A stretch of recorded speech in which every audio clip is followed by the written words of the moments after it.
자, 여러분 옆에 계신 분들과 인사 한번 할까요? 너무 좋습니다. 이렇게 한번 인사. 너무 좋습니다. 이게 한 가지 안 좋은 거는 동그랗게 있으니까 서로 얼굴을 못 보네요, 그죠? 사람이 참 간사한 게 그죠? 네, 다시 한번 인사하겠습니다. 자, 반갑습니다. 잘 오셨습니다. 이렇게 한번 인사하겠습니다. 네. 와, 이렇게 있으니까 더 꽉 찬 것 같아요. 이렇게 동그랗게 앉으실 때보다 뭐 대형 교회를 다니마는 이 느낌, 그죠? 네. 하여튼 너무 감사합니다. 그래도 저도 일찍 온다고 오려고 했는데 아침에 와봤더니 벌써 다 일찍 오셔서 청소 다 하시고 다 이렇게 해놓으셨어요. 그래서 제 앞에 누가 가신할 때 이 건물로 들어가셔서 봤더니 우리 정영만 집사님 부부가 오셨는데 이 의자 옮겨야 된다고 일찍 오셨다고 하시더라고요. 그래서 여러분 마음이 참 너무 귀하다. 그랬더니 또 이미 또 오신 분들이 또 더 계셔서 참 마음이 참 따뜻합니다. 진짜 너무 감사하고 아까 문건사님께서 네, 농담반 진담반으로 이제 건샘댁에서 안 하려고 열심히 여기를 치웠다고 하셨는데 너무 좋습니다. 그죠? 네, 너무 감사하고 모든 영광을 하나님께 돌립니다. 오늘은 저희들이 사사기 강의 마지막 시간입니다. 저도 참 사사기 하는 동안 힘들었는데요. 별로 이렇게 유쾌하지 않은 말씀을 17번 전한다는 거는 17번의 고통을 받는 거나 참 비슷했는데 오늘을 마지막으로 사사기를 마무리합니다. 총 저희들이 오늘까지 17번, 제가 될 수 있으면 20번 안 넘기고 15번 정도로 마무리하려고 하는데 이전에 보니까 뭐 누가복음 한 2년, 사도행전 3년, 5년 동안 누가만 듣는 거기 때문에 굉장히 힘들었을 거예요. 우리가 뭐 누가의 자손도 아니고 그죠? 아브라함의 자손인데 제가 그래서 하여튼 최대한으로 한 20번 잡아서 하려고 하는데 그래도 17번에 끝나서 지금 마무리하도록 하겠습니다. 다음 주부터는 저희가 요한계시록에 나오는 7교회를 가지고 저희가 어떤 교회가 될 것인지 한번 생각해보는 시간을 가지도록 하겠습니다. 이 사사기를 통해서 하나님께서 우리들에게 주셨던 음성이 우리 각자에게 있었으리라 생각하고 자신의 욕망을 가장 우선시하고 자기의 관심만을 위해서 살아가고 또 그러한 욕심과 관심 앞에 공동체라든지 또 타인이라든지 또 신앙이라는 것은 찾아보기 힘들었던 시기, 이것이 바로 사사 시대였습니다. 또 지금도 우리가 그런 시대를 살고 있습니다. 심지어 이스라엘을 구원하고 다스리라고 했던 임무를 맡았었던 사사들마저도 이러한 모습들을 보여주었고요. 또 이스라엘이 가나안이라는 커다란 그리고 거대한 문화의 물결 앞에서 속수무책으로 물들어가면서 하나님의 백성이라는 정체성을 잊어버리고 살았던 것을 보았습니다. 이것이 계속 사사기를 통해서 우리들이 살펴보았던 내용이었습니다. 심지어 한 가정에서 개인 제사장을 영입하면서 우상을 섬기는 모습, 또 기복적인 신앙으로 하나님 아버지를 도구화하고 수단화시키면서 자기의 만족만을 채우는 이 이스라엘의 모습은 어쩌면 오늘날을 살아가는 그리스도인들이 당연하게 여기는 모습일 수도 있다라는 생각을 해보게 되었습니다. 그리고 많은 뉘우침도 있었고 경고도 받게 되었죠. 이제 오늘로 사사기를 마무리하면서 마지막으로 우리들에게 주시는 교훈을 새겨보고자 합니다. 그러니까 저희가 지난주에는 교회 참자랑은 연약함이다라는 바울의 고백을 들었지만 그 전주에는 미가 집안이 얼마나 타락했는지, 그리고 그 중심에 있었던 레위 청년은 누구의 손자라 그랬죠? 모세의 손자였던 요나단이었습니다. 이 사람이 미가 집안의 개인 제사장으로 스카웃되면서 얼마나 타락이 되는지를 살펴보았고, 그 다음에 18장으로 이어지는데 거기서는 미가의 개인 집의 제사장이었던 이 레위 사람 요나단, 그 모세의 손자 요나단은 단지파에서 스카웃을 합니다. 네가 개인 집안의 제사장으로 있는 게 좋으냐, 아니면은 한 지파의 제사장으로 있는 게 좋으냐에 또 넘어가는 거예요. 그래서 더 큰 지파로 스카웃이 되어서 단지파 제사장으로 이제 일하게 된 내용이 나옵니다. 그리고 이제 사사기의 저자는 이 요나단의 사건을 클로즈하고 완전히 새로운 사건으로 넘어가게 됩니다. 이게 18장에서 21장 사이에 큰 사건이 두 개가 나오는데, 하나는 미가 집안의 사건이고 다른 하나는 레위 사람과 그의 첩에 관한 이야기입니다. 이게 이제 19장부터 21장까지 큰 하나의 파트로 차지하게 되는데, 그것이 오늘 저희가 읽었던 본문 전체의 내용을 다루고 있습니다. 그래서 19장부터 21장까지 꽤 긴 내용이지만, 이 긴 내용들은 사실은 한 사건으로부터 시작되어서 벌어지게 되는 일입니다. 19장 1절은 오늘 우리들이 읽었던 21장 25절처럼 이스라엘의 왕이 없을 그때라고 시작을 하면서 에브라임 산지 구석에 거류하는 어떤 사람이 유다 베들레헴에서 첩을 맞이하였다라고 이야기를 합니다. 17장 18장에 나오는 모세의 손자 요나단도 그렇고 19장에서 21절까지 비극적 사건의 중심에 있는 사람도 그렇고 공통점은 레위 사람이었다는 것입니다. 하나님의 제사장으로 섬기는 족속이 얼마나 타락했는지를 보여주는 거예요. 뭐 현대에도 보면은 목사님들 타락해서 먹사라고 그러고 개독교라고 그러고 얼마나 욕을 많이 먹고 있습니까? 지금 이 시대가 사사 시대와 전혀 다르지 않습니다. 교회의 타락은 성직자의 타락으로부터 시작되었다는 그 종교 개혁의 시발점처럼 사실은 목사나 성직자가 타락하면 교회가 타락하게 되어 있습니다. 그게 망하는 지름길입니다. 그래서 여러분이 저를 위해서도 기도해 주셔야 되는 게, 그걸 제가 타락하지 않도록. 타락할 가능성이 있어요, 다. 제가 이렇게 겉으로 보기엔 타락하지 전혀 않을 것 같아 보일 수 있으나 아닌 거 아니에요 혹시? 여러분들 언제 타락하나 이렇게, 네, 그래도 저를 위해서 기도해 주셔야 됩니다. 그래야 교회가 살아나는 거예요. 근데 목사가 무기력하고 목사가 타락하고 목사가 비윤리적이고 비도덕적이면 그 교회가 겉으로는 흥황하는 것처럼 보여도 망하게 돼 있습니다. 그게 사사기가 전해주는 교훈이에요. 사사들이 타락했을 때 망하고 제사장들이 타락했을 때 망하는 것처럼 앞에서 리드하고 하나님 앞으로 예배를 인도하는 사람이 타락하면 그 공동체는 무너질 수밖에 없기 때문인 것이죠. 어쨌든 익명으로 등장합니다. 여기서는 이 레위 사람은 요나단보다 훨씬 더 타락한 사람이었음을 보여줍니다. 왜냐하면 첩을 맞이했기 때문입니다. 레위인이었는데. 학자들의 설명에 따르면 고대 사회에서 첩을 맞는다는 일은 그냥 우리나라 양반들의 로맨스처럼, 여러분 용의 눈물 같은데 보시면, 용의 눈물 가끔 저 다시 찾아서 보거든요. 그걸 보면은 그 몸종, 그 정실의 몸종이었던 그 종을 그 태종이 될 이방원이 너무 사랑하죠. 그래서 로맨틱하게 맞아들여요. 모든 그 고난과 핍박을 다 자기가 감싸주면서. 근데 그런 사랑으로 첩을 맞는 게 아니었습니다. 그래서 연정으로 로맨스로 맺어진 관계가 아니라 특별히 남성 중심의 사회에서 남자들의 성욕을 채우는 수단으로 맞아들였던 것이 첩이었습니다. 그러니까 이게 첩이라는 것은 도구화시킨 거였어요. 여자를 성적인 대상으로 도구화시킨 것이었습니다. 레위인의 죄악은 일부 일처제를 명하신 하나님의 계명을 어겼을 뿐만 아니라 여자를 도구로 생각했던 당시의 가나안을 비롯한 주변 문화의 영향 가운데 얼마나 이스라엘이 깊이 빠져 있는지를 알려주는 것입니다. 여러분 현대 문화 그렇잖아요. 요새는 뭐 남성들도 성적인 도구화가 되지만 여러분 얼마나 여성들을 성적인 대상으로 도구화로 활용하고 있는 것이 현대인지 모릅니다. 이게 이제 가나안 문화에 너무나 당연한 것이었는데 이스라엘도 그 문화 속에 접어들어서 성직자라고 생각했던 레위인마저도 첩을 맞아들이는 그런 일들을 가지게 된 것이었습니다. 그런데 이 첩도 만만하지가 않았어요. 이 첩도 한가닥 하는 여자였습니다. 왜냐하면 어떻게 했냐 하면 남편을 두고 행음했기 때문입니다. 고멜처럼. 그래서 레위인은 자기가 첩을 들인 것을 회개하지 않고 이 간음했던 첩을 친정으로 돌려보냅니다. 쫓아버린 것이죠. 그러나 잠시 후에 무슨 생각을 했든지 다시 첩을 데리러 가게 되는데 학자들은 이 레위인이 용서의 목적으로 그러기보다 여전히 자신의 쾌락을 채우려는 목적으로 첩을 데리러 갔을 것이다 라고 생각을 하죠.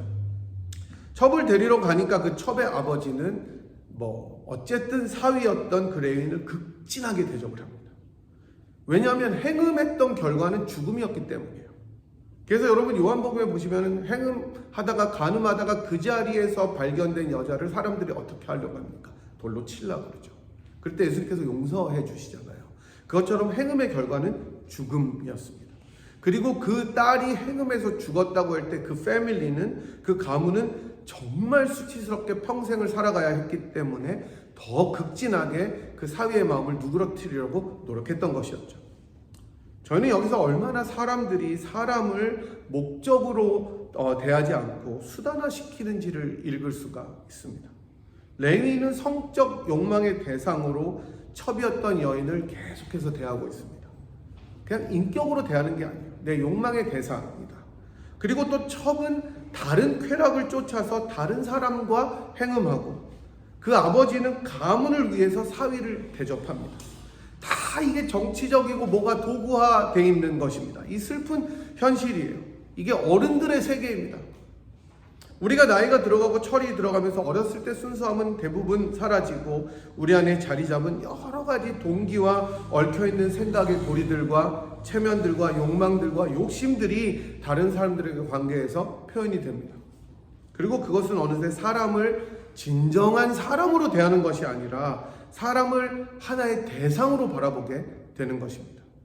내가 다룰 수 있고 매니플레이트 할 수 있고 나의 유익을 위해서 어떤 수단으로 존재하는 사람으로 인식하도록 만들어 버리는 것입니다. 하나님 안에서 우리들을 투명하고 가장 아름답게 창조하셔서 아담이 하와를 볼 때 처음에 뭐라고 세레나데를 불렀습니까? 이는 내 살 중에 살이고 뼈 중에 뼈다라고 이야기했지만 죄악이 눈을 가리자 하나님께서 만드셔서 나와 함께한 저 여자가 라고 이야기했던 것처럼 이제는 모든 관계들이 투명하고 아름다운 관계가 아니라 다른 사람을 나의 유익을 위해서 존재하는 존재로 인식하게 된 것입니다. 이게 죄입니다. 내가 중요하기 때문에 다른 사람들은 나를 중심으로 위치해야 된다는 이 무서운 생각이 우리들을 압박하는 것입니다. 그렇지 않으면 내가 뭔가 something to lose, 뭔가 잃어버릴 것 같은 거예요. 뭔가 관계 속에서 뭔가 내가 손해보는 것 같은 거예요. 이게 현대의 가나안화입니다. 그래서 끊임없이 우리들은 우리 자신을 우리 주변의 문화와 세상을 바라보면서 분석하고 연구하고 하나님의 시각으로 분별해야 됩니다. 그래서 주님께서 보시기에 합당하지 않은 것들이 있다면 과감히 잘라내고 통회해야 하는 것입니다. 나는 사람을 어떻게 바라보고 있는가? 내가 저 사람을 대할 때 어떤 사람으로 바라보고 있는가? 심지어 내가 내 배우자를 바라볼 때도 정말 진심으로 하나님 안에서 사랑하는 마음으로 바라보고 있는가? 자식을 어떻게 바라보고 있는가? 내 주변의 사람을 어떻게 대하고 있는가? 라고 생각해야 되는 것입니다. 하지만 본문의 레위인과 그 가족들은, 그리고 그들로 대표되는 이스라엘은 그래서 익명인 거예요. 그런 분별조차 할 수 없을 만큼 감염된 사람이었습니다. 어쨌든 큰 환대를 받았던 이 레위는 이제 집으로 떠나기 위해서 길을 가게 되고 여부스라는 곳에 이르자 찜찜함을 느끼게 됩니다. 왜 여러분들 어쩌다가 길을 딱 들었을 때 찜찜한 느낌이 드는 곳이 있으시죠? 아, 내가 잘못 들었다. 저 그런 적 많아요. 길을 몰라서. 그럴 때 이제 저희 집사람이 항상 이쪽이 아니야, 이쪽으로 해서 찜찜함을 벗고 나올 때가 훨씬 많이 있습니다. 네. 원래 베냐민 땅이었습니다. 하지만 여전히 가나안 족속이 차지했었던 여부스였기 때문에 찜찜함을 느끼는 거예요. 뭔가 내가 여기서 묵었을 때 이게 약간 불안한 듯한. 그래서 여부스를 떠나서 보다 안전한 이스라엘 영토로 들어가고 싶었습니다. 하지만 사실 그곳을 떠나서 갔던 베냐민 지파의 땅인 기브아라는 곳에 이르자 더 큰 비극이 이 사람들을 기다리고 있었습니다. 뭔가 더 크리피해요. 아무도 이 사람들에게 말을 걸지 않아요. 말을 걸지 않고 도리어 에브라임 산지 사람으로 이곳에 사는 노인만이 이 사람들을 맞아줍니다. 여러분, 그 영화에 제가 옛날에 제목은 기억 안 나는데 보스턴 매사추세츠에 잘 사는 사람이 좋은 차를 타고 정말 한적한 서부의 길을 로드 트립을 하는데 어디 가게에 들어가도 다 쳐다봐요. 다 쳐다봐요. 아무 말도 안 하고 쳐다봐요. 그래서 뭐 커피를 마실 때도 다 쳐다보고, 거기 있는 보안관이랑 하나가 돼서 그 사람들을 납치해서 탈출한다는 내용이었는데 마치 그런 것 같은 내용입니다. 들어가서 물을 먹으려고 해도 다 쳐다봐요. 여러분, 우리 교회는 그런 교회가 돼서는 안 되겠죠. 누가 이제 새로운 분이 왔는데 어디 보자 오겠습니까? 근데 이 베냐민 땅에선 그랬을 거예요. 왜냐하면 베냐민 지파가 벌써 우리가 앞에서 보았듯이 한 차례 학살을 당했기 때문이었던 것이죠. 그리고 구약을 통틀어서 찾기 힘든 비극적인 일이 이 사람들에게 벌어집니다. 여러분, 소돔과 고모라를 기억하실 것입니다. 소돔과 고모라의 사람들이, 하나님의 천사들이 왔을 때 롯에게 그들과 상관하게 해달라고, 성관계를 맺게 해달라고 난리를 쳤던 것을 기억하실 것입니다. 그것들처럼 이스라엘의 베냐민 사람들은 레위 사람을 끌어내라고 노인들에게 난리를 치는 거예요. 그 여인이나 딸들을 내놓으라고 한 것이 아닙니다. 그 레위 사람을 내놓으라고 이야기를 하는 거예요. 호모섹슈얼리티를 우리가 하겠다고 이야기를 하는 것입니다. 여인을 원하는 것이 아니라 레위 남자를 원하는 얼마나 참담한 일입니까? 이들이 하도 난리를 치니까 문을 부술 것 같았었나 봐요. 거센 요구에 참다 못한 이 노인은 자신의 딸과 레위인의 첩을 내어줍니다. 이것도 얼마나 여러분 황당합니까? 이게 환대입니까? 환대예요, 이게. 여기서도 여인들은 여전히 다른 사람들을 위한 욕망의 도구로 전락하고 재산처럼 취급이 됩니다. 그 남자를 보호하기 위해서 여자들을 내어주는 거예요. 지금이야 여건이 신장되고 높아져서 이런 일들은 없지만 여전히 마음속에 여인들뿐만 아니라 다른 사람들을 하나의 인격이 아니라 재산이나 대상으로 삼는다면 동일한 죄를 범하는 것이라고 말씀드렸습니다. 결국 이 악한 베냐민 일부는 밤새도록 이 여인들을 윤간하고 강간한 후에 버려버립니다. 소돔과 고모라에서 일어났던 그 일이 이제 어디서 일어나는 겁니까? 이스라엘에서 일어납니다. 이게 이스라엘의 모습인 거예요. 소돔과 고모라에 대한 이야기를 다 들었을 텐데 이 일이 지금 이스라엘에서 벌어지고 있습니다. 하나님의 백성이고 하나님의 장자였다는 이스라엘이 보여주는 죄악이 이런 죄악이었습니다. 소돔과 고모라보다 더 심한 거예요. 세상의 문화와 가치관과 자기의 욕망의 눈이 멀어져서 무슨 일을 하는지도 모른 채 죄악을 범하는 것이 하나님의 계명으로 살아간다고 하는 이스라엘이었습니다. 하나님의 영광의 빛을 비추어서 모든 열방이 하나님 앞으로 돌아오게 해야 되는 그 콜링이 이제는 없어진 것입니다. 얼마나 두렵습니까? 얼마나 무섭습니까? 우리도 이렇게 되지 않으리라는 보장이 여러분 어디에 있겠습니까? 깨어있지 않으면, 분별하지 않으면, 항상 내가 맞다고 생각하면 모든 것들이 하나님 앞에서 잘못될 수가 있는 것이죠. 늘 생각해야 됩니다. 늘 깨어 있어야 되는 것입니다. 이제 남자들이 새벽과 아침에 발견한 것은 그 첩의 죽음이었습니다. 심지어 그 딸은 어떻게 됐는지 나와 있지도 않습니다. 비극이죠. 하지만 비극은 여기서 끝나지 않습니다. 더 있어요. 레위인은 이렇게 욕을 당한 후에 죽었던 첩을 토막을 냅니다. 토막을 내어서 12덩이로 나누고 그 토막들을 이스라엘 각 지파에게 보내버립니다. 저는 소름이 끼치더라고요. 자기 첩을 정말로 정중하고 마음 아파서 극진하게 장사 지내고 내 죄악을 돌아보고 슬퍼하는 것이 아니라 토막을 내요. 토막을 내서 복수를 꿈꿉니다. 자기의 재산을 상실한 데 대한 복수입니다. 살을 맞대고 살아가던 이와 사랑이 전제된 것이 아니라 그저 레위인에게 첩은 재산이고 물건이었기 때문이었습니다. 토막을 내서 보내요.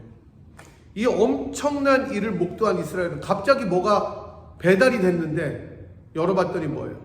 토막 시체였던 거예요. 다 놀라서 전쟁을 결의합니다. 근데 얼마나 이스라엘이 열이 받았냐면 40만 명이 모여요. 40만 명. 싸우려고. 그리고 왜 이런 일이 벌어졌는지를 묻자 레위 사람은 살짝 사실을 왜곡해서 전합니다. 이게 그리스도인이건 아니건 정말 조심해야 될 거예요. 그래서 예수님이 예는 예로 아니요는 아니야라고 진실을 말하라고 했는데 레이는 살짝 진리를 트위스트합니다. 20장 5절에 보니까 걔네들이 나를 죽이려고 했기 때문에 그렇다는 거예요. 어디 그래요? 그렇지 않아요. 레위인과 우리가 관계를 맺겠다고 내어놓으라 그러지 레위인을 죽이려고 하지는 않았어요. 거짓말이죠. 자기에게 유리하게 진술하면서 복수를 꿈꿉니다. 여러분, 이런 일들이 우리들의 삶에서, 교회에서, 직장에서, 학교에서 얼마나 많이 일어납니까? 그 진리를 내가 솔직하게 말하면은 나한테 불이익이 오게 될까봐 진리를 트위스트하는 거예요. 그래서 여러분, 솔직하고 정직한 것이 최대 미덕이라는 것은 예수님께서도 말씀하셨던 바입니다. 얼마나 사람이 극단적으로 악하게 되는지를 보여주는 거죠. 거짓말하는 거예요. 나를 죽이게 하려고 하다가 안 되니까 첩을 죽이더라. 그래서 내가 토막내서 복수하려고 한다라고 이야기한 것입니다. 그러자 분노한 이스라엘은 베냐민을 철저하게 응징해 버립니다. 매복을 통해서 베냐민을 격퇴합니다. 후퇴하는 척하다가 매복해서 베냐민의 용사들, 가장 강력한 용사들 25,000명을 싹 진멸해 버립니다. 그리고 이스라엘 연합군은 20장 48절에 나오는 것처럼 다시 베냐민 지파들에게 돌아가서 무엇을 하냐면 같은 형제 지파에게 온 성읍과 가축과 만나는 자를 다 칼날로 치고 닥치는 대로 성읍은 다 불살라 버렸습니다. 싸그리 없애버린 겁니다. 그야말로 전멸시킨 거예요. 원래 하나님께서 가나안 땅에 들어가서 이방 족속을 이렇게 헤렘하라고 진멸시키라고 이야기했는데 그 사람들을 하는 것이 아니라 지금 누굴 하고 있는 거예요? 형제 지파를 싸그리 죽여버린 것입니다. 이스라엘의 12지파들 중에 한 지파가 거의 사라져버렸습니다. 그리고 이스라엘 백성이 21장 1절에 맹세해서 뭐라고 얘기하냐면 미스바에서 맹세하여 이르기를 우리 중에 누구든지 딸을 베냐민 지파 사람에게 아내로 주지 아니하리라 결의합니다. 씨를 말리겠다는 거예요. 관계를 끊어버리겠다는 거예요. 여러분, 한 형제였어요. 같은 지파였어요. 같은 신앙 공동체였어요. 씨를 말리겠다는 거예요. 관계가 없다는 거예요, 이제. 이게 복수로 눈이 멀면 일어나는 일인 것입니다. 이제 남이라는 겁니다. 이스라엘 공동체는 한 가족이었는데 가족끼리 관계를 끊어버리는 것입니다. 안 보는 정도가 아니라 없애버린 거예요. 여러분, 복수라는 것은, 미움이라는 것은 이렇게 사람의 눈을 멀게 만드는 거예요. 여러분, 우리가 잘 알잖아요. 처음에 미움이 찾아오면 그 미움이 싹을 틉니다. 미움을 묵상할수록 열이 받습니다. 그리고 상대가 나에게 했던 말들이나 행동들이 구체적으로 다 떠오릅니다. 트라우마죠. 섭섭함과 아쉬움을 넘어서 점점 그 관계를 내가 깊이 생각할수록 기분이 나빠져요. 그리고 대갚아줄 마음을 떠올리게 됩니다. 이게 죄입니다. 욕심이 잉태한 즉 죄를 낳고, 죄가 장성한 즉 사망을 낳습니다. 이스라엘은 정의라는 이름으로, 저스티스라는 이름으로 도에 지나치는 복수를 해버립니다. 안 그래도 사사기 내내 베냐민이 눈에 가시처럼 꼴 보기 싫었는데 마침 클릭이 잘 된 거예요. 누군가 땡겨준 거예요. 야, 내가 코를 풀고 싶은데 누군가 코를 풀게 해준 것이죠. 그들의 결정적인 잘못이 발견되니까 그냥 죽여버립니다. 세상에서 다시는 나를 우습게 보지 못하게 하려면 어떻게 하라고 이야기합니까? 밟아버리라고 이야기합니다. 그게 지금 이스라엘이 자기 가족을 향해서 하는 일입니다. 이제 개인을 넘어서 가정으로, 가정을 넘어서 신앙 공동체에서 이 일이 일어납니다. 하지만 지나친 복수는 허무함을 낳게 돼 있죠. 여러분이 얼마 전에 넷플릭스에서 보셨는지 모르지만 진짜 인기가 많아서 저도 진짜 미친 듯이 봤어요. 더 글로리. 보셨어요? 학교 폭력의 희생자가 있죠. 학교 폭력을 너무 당해서 고데기로 막 살을 지지는 그런 폭력을 당했던 문동은이라는 여인이 시간이 많이 흐른 후에 그 당사자들을 찾아가 복수합니다. 그래서 그 유행어가 연진아, 연진아, 괜찮니? 여러분 보시면 아실 겁니다. 사실 어떻게 보면 굉장히 통쾌합니다. 저랑 저희 집사람 보면서 더 세게 복수하기를 원했어요. 제가 지금 이 설교를 하는 게 참 부끄러운데, 야, 저거 저렇게 놔두면 되나? 더 빡세게, 더 확실하게 복수를 해야지. 너무 악한 거예요, 애들이. 폭력을 행사하고 심지어 살인까지 행했던 이 학교 폭력의 가해자들을 절묘하고 탄탄한 계획을 가지고 복수에 성공하는 걸 보니까 진짜 박수를 칠 정도로 통쾌하더라고요. 저는 정의가 이루어져야 된다고 생각합니다. 학교 폭력 가해자들은 당연히 처벌을 받아야 돼요. 합당한 처벌을 받아야 됩니다. 하지만 이 복수를 다 자기가 그렇게 마친 후에 주인공 이 문동은은 마침내 자살을 하려고 옥상에 올라갑니다. 허무하기 때문이에요. 복수를 다 했잖아요. 다 감옥 가고 죽고, 심지어 어떤 사람은 시멘트에 묻혀서 죽여버렸어요. 이제 없어요. 이 세상에 자기를 괴롭혔던 학교폭력 가해자들은 한 명도 남아있지 않은데 자기에게도 남은 것이 없더라는 거예요. 옥상으로 올라가서 자살하려고 할 때 누군가 말려줍니다. 공허했던 거예요. 인생의 목적이 복수였고 되갚음이었기 때문에 너무 허탈했던 것입니다. 베냐민을 향한 이스라엘도 마찬가지였습니다. 베냐민의 죄악은 반드시 처벌되어야 했습니다. 하지만 여호와께 맡겨드려야 됐던 것이었습니다. 그분의 명령대로, 그분의 지시대로 했어야 하는 것이었습니다. 그러나 이스라엘은 자기의 방식대로 모든 것을 행했고 복수의 열망과 욕망대로 자신들의 분노를 따라 했기 때문에 결국 허무함이 밀려오면서 뉘우치게 됩니다. 아무것도 남은 게 없는 거예요. 이 뉘우침 때문에 결국 베냐민에게 자신의 딸들을 주어서 평화를 만들게 됩니다. 이게 세상이 가져다 주는 평화의 방식입니다. 복수 뒤에 가져다 주는 보상을 통해서 다시 관계를 회복하는 것. 이것이 이 세상의 모든 방식입니다. 하지만 복수와 보상은 모든 것을 다 컴펜세이션 할 수 없습니다. 누군가 우리 자신에게 나쁘게 해서 우리가 그것을 똑같이 갚아주고 아니면 그 이상으로 갚아준다고 더 후련해지지 않는 것은 저와 여러분이 더 잘 아실 것입니다. 도리어 자유함을 가져다 주는 것은 무엇입니까? 용서입니다. 우리 주님을 생각해 보십시오. 사랑했던 제자 중에 하나인 유다가 배반하면서 거짓의 키스를 합니다. 선생님, 그 키스를 받으십니다. 체포되셔서 엄청난 고난을 받으시고 가혹한 고통을 당하시고 십자가에 달려 돌아가실 그때에도 아버지께 다른 이들을 위해서 용서를 구하셨습니다. 이게 주님의 모습이었습니다.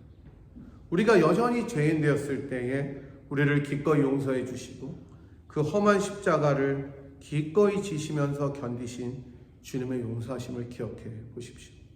그 용서함 때문에 저와 여러분이 우리가 오늘 여기에 예배자로 서 있는 것 아닙니까? 하나님의 아들과 딸로 함께 공동체로 서 있는 것이 아니겠습니까? 만약 레위인이 진정으로 첩을 용서했었다면 어쩌면 이 일은 전혀 벌어지지 않았을 것입니다. 그래서 용서는 여러분 참 자유함을 가져다 주는 것입니다. 쉽게 용서하기 쉽지 않습니다. 하지만 노력해야 되는 것이죠. 그리스도의 십자가를 통해서 이 죄사함과 용서와 은혜를 받은 자들은 이제 다른 사람들을 향해서 전혀 다른 시각을 가져야 되는 것입니다. 사사기 저자는 이제 이 모든 이야기를 다 끝내면서 오늘 우리가 본문 읽은 말씀처럼 그때 이스라엘에 왕이 없으므로 사람이 각자 자기의 소견에 옳은 대로 행하였다라고 끝맺습니다. 이 모든 비극과 타락의 원인을 사사기 저자는 딱 한 곳에서 찾습니다. 그것은 바로 이스라엘에 왕이 없었기 때문이었다는 것입니다. 백성들을 바른 길로 인도하고 명확한 인스트럭션을 주고 하나님의 백성이 잘 될까 염려하여서 참되게 살아가도록 다스릴 왕이 없었기 때문에 이런 모든 비극적인 일들이 일어났다고 끝맺고 있는 것입니다. 하지만 우리는 알고 있어요. 이 세상에 존재했던 그 어떤 왕이라도 완벽하게 그 일을 행할 수 없었다는 것을 말입니다. 그래서 사사기는 진정한 왕, 완벽한 왕을 그리고 기대하고 있습니다. 그분은 바로 누굽니까? 예수 그리스도십니다. 모든 왕보다 뛰어난 왕, 만왕의 왕이시고 만주의 주시며 그 예수 그리스도 안에서 모든 것이 통일을 이루게 하시는 그분을 기대하고 소망하는 것이 사사기 전체의 메시지인 것입니다. 감사하게도 우리는 구약의 백성들과 달리 예수님을 선물로 받은 사람들입니다. 사사기의 백성들은 그 왕이 언제 올까 노심초사하면서 기도하고 기다렸지만 우리들은 이미 그 왕을 선물로 받았습니다. 그분의 십자가와 부활을 통해 구속함을 받았고 이제는 그분의 영이신 그리스도의 영이신 성령께서 우리 안에 스테이 하시면서 드웰링 하시면서 내주하시면서 우리들을 하나님 앞으로 인도하십니다. 그래서 우리는 더 이상 사사기에 나오는 이스라엘이 범했던 죄 가운데 거할 수가 없고 그 아들의 형상을 닮아 거룩함에 날마다 이르도록 부름받은 자들이 된 것입니다. 하지만 여전히 하나님의 백성인 이스라엘처럼 우리 역시 세상의 유혹과 가난의 욕망과 세속화 앞에 연약할 때도 있습니다. 용서하지 못할 때가 더 많이 있어요. 내 욕심을 따라갈 때가 더 많이 있어요. 사람을 도구화할 때가 더 많이 있습니다. 하지만 절망하지 않고 성령을 의지해서 살아갈 때 주님께서 힘을 주실 것을 믿어야 하는 것입니다. 사랑하는 여러분, 우리 자신을 깊이 되돌아보면 좋겠습니다. 우리 안에 믿는다고 하는 이 마음속에 정말 사사들의 불신이 있는지, 레위인의 욕망이 있는지, 사람을 도구와 욕망의 수단과 대상으로 보는 것들이 있는지 우리들이 돌아봐야 하는 것입니다. 나에게 유리하게 사실을 왜곡하고 편집해서 전달할 데가 없는지, 환대라는 이름으로 체면을 중요시하고 사람을 귀하게 대하지 않는 일이 없는지, 작은 미움이 싹 터서 큰 불과 같이 복수를 꾀하고 있지는 않은지 돌아봐야 하는 것입니다. 우리의 이러한 연약함을 주님 앞에 맡겨버리십시오. 그리고 이러한 모습이 있다면 통회함으로 주님께 나아가야 하는 것입니다. 참 왕이시고 능력의 주이신 그리스도께서 우리를 용서하신 그 용서와 사랑으로 주님을 신뢰하도록 인도하십니다. 그 거룩함으로 우리가 옷을 입어야 되고 성령으로 충만해야 됩니다. 여러분, 우리가 어떨 때 죄악을 이길 수 있습니까? 성령으로 충만할 때입니다. 우리가 조금 후에 부를 찬양처럼 우리들의 마음이 상해서, 이게 뭐 우리들이 상처받았다는 것뿐만 아니라 우리들의 죄악 때문에 주님 앞에 어쩔 수 없이 나아갈 때 그 상한 심령을 주님께 고쳐달라고 부르짖을 때 주님께서 성령의 충만함으로 우리와 함께 하실 것입니다. 그 임재 속에서 주님을 알게 하시고 성령으로 채우심으로 우리가 주님을 봄으로 주님의 뜻대로 살아가는 저와 여러분이 되기를 간절히 주님의 이름으로 축원합니다. 아멘. 같이 한번 기도하도록 하겠습니다. 우리가 사사기를 보면서 쭉 정말 많이 나왔던 12명의 사사들도 사실은 우리들을 구원할 수 없었고, 정말로 사람을 보고 세상을 보면 아무 소망이 없고 내 자신을 바라볼 때는 소망이 없지만, 하나님, 우리가 정말로 찬양했던 것처럼 우리가 하늘의 아버지만이 나를 주관하실 때, 우리가 성령의 기름 부음을 받을 때, 의에 줄이고 목이 말라 주님께서 내 잔을 채워주실 때 새롭게 될 수 있음을 기억했으면 좋겠습니다. 우리가 기도하겠습니다. 주님 성령으로 채워서 주님 보게 하시고 주의 임재 속에 은혜 알게 하시고 주의 뜻대로 살아가서 새날 열어주시는 그것들을 볼 수 있는 믿음을 허락하여 주시옵시고, 우리들의 죄악이 주님 앞에 늘 통회함으로 나아가고 의에 줄이고 목이 마른 자로 살게 인도하여 주시옵소서. 시간에 한 목소리를 한번 기도하도록 하겠습니다. 기도하시겠습니다. 하나님, 지난 시간 동안 사사기를 묵상하면서 이스라엘의 죄악이 우리들의 죄악이고 또 사사들의 죄악이 우리들의 죄악임을 고백할 수밖에 없습니다.